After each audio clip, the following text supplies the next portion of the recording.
Welcome to Advanced Markets blog. My name is Anya, and today we're going to talk about 100% uptime and the challenges associated with it. Remember that year of 2018 announced the era of DDoSes over 1 terabytes. The most famous instance was DDoS attack on GitHub that caused a downtime of 20 minutes.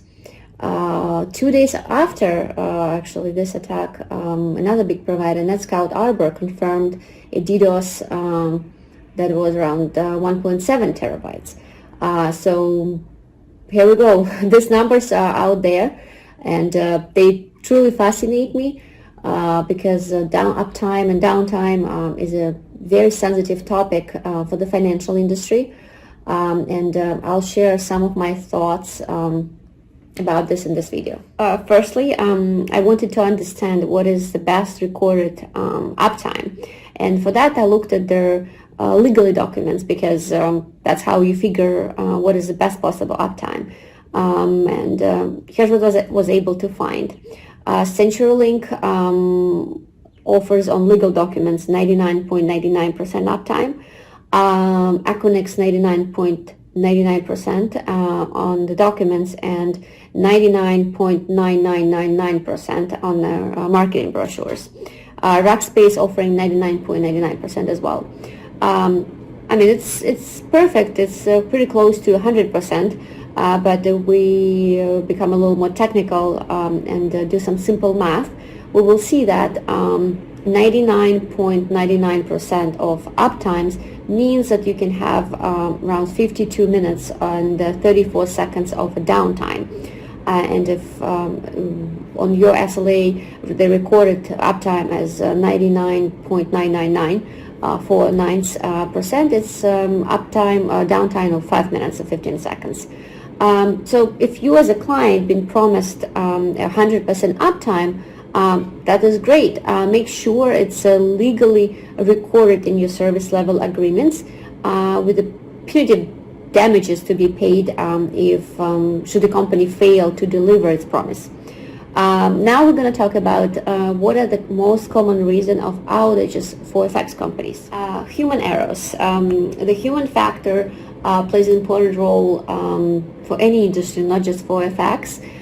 It's particularly true for Forex, because many FX brokers don't have a budget for a dedicated IT team, so they outsource a lot. They outsource technology, they outsource support, and when you have a third-party vendor, you leave a lot of room for human errors. As well as you question the professional qualities of the vendor that you outsource to. So second is the high turnover, employee turnover in FX brokerages that raises the potential for configuration errors. And third, of course, it's multicultural and multilingual communication, because it can be very challenging as well. Second is a third-party provider's downtime. Not every Forex broker has own dedicated cage and on-site network engineers in the premium data centers. It's expensive, so it's normal that the FX broker would work with resellers or reseller of resellers. But that, of course, create a lag in communication, a lag in technical lags, because you have broker here, you have data center here, and you have, let's say, hosting provider that supports broker, and then this hosting provider is not big enough to have own cage, so they would subcontract somebody else, and then there is a hosting actual data center, right? So if there's something going on in data center, they would have to be back here and then to their FX broker. And you can imagine that it will take longer to solve any issues because there are many people in between. But again, it's less expensive, and it's up to a very particular business if they're willing to take the risk. In terms of, because many people I talk to, and many people ask me for downtime, they ask me for how the pricing providers, how downtime related to pricing providers will be structured. I must assure that any decent liquidity provider or pricing provider have a real-time replication or real-time replication protocols between data centers. Any decent LP has presence in, I don't know, two or three, two as a minimum, I would say, 3 and 4 data centers, and then when the pricing in one data center drops, it connects it with the pricing in a different data center. It's just a given. It's the default settings for any decent liquidity provider. In terms of having a main pricing provider and having a backup, it's always a good idea to have it, not just for for backup reasons, not just for to limit the possibility of your pricing outage, but also for simple sales negotiation process and comparison, because having the main LP and then backup LP, you have the possibility to compare how providers are behaving during different market events. So I especially in the fax, I think it's always a good idea to diversify where you hold your money, your client's money. But again, it's my opinion. So number 3, network failure, usage spikes, software issues. No one can predict the severe weather or rare software or network issues or mistakes in the code. It can be happened on the server side, can be on the pricing side. For example, Cisco had a 5-hour outage in October 2019 due to internal system change.